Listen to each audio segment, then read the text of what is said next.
అక్కడ రాజులు రాజుమేలారు, రాజధాని నిర్మించారు. రాతి శిలలతో రాజసౌధాలు కట్టారు. శత్రు దుర్భేద్యంగా కోటలు నిర్మించారు. ఉట్నూరు నుంచి ఉత్తరాది వరకు పాలన సాగించిన రాజులు కట్టిన రాజసౌధాలు బీటలు వారాయి, శిథిలావస్థకు చేరాయి. ఈ రాజసౌధాలకు మళ్లీ ఊపిరి పోస్తున్నారు. గొండు రాజుల వైభవాన్ని భవిష్యత్ తరాలకు అందించేలా జీవం పోస్తున్నారు. కోట పునర్నిర్మాణంపై స్పెషల్ స్టోరీ.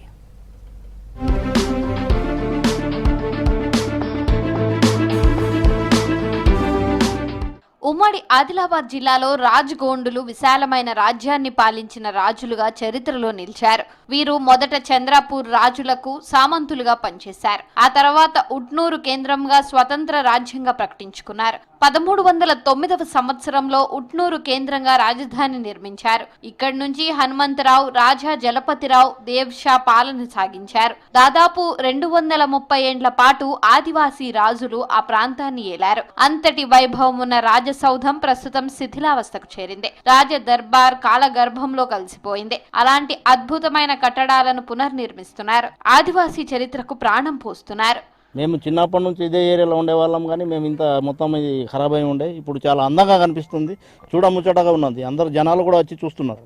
చుట్టుపక్కల వాళ్ళు, పల్లెటూరు వాళ్ళు అందరు వచ్చి ఇక్కడ ఉండేవాళ్ళు పాతకాలంలో పంచాయతీలు ఇక్కడనే పెళ్లి పేరేటలు మాట ముచ్చట కూడా ఇక్కడ నుంచే జరిగేది.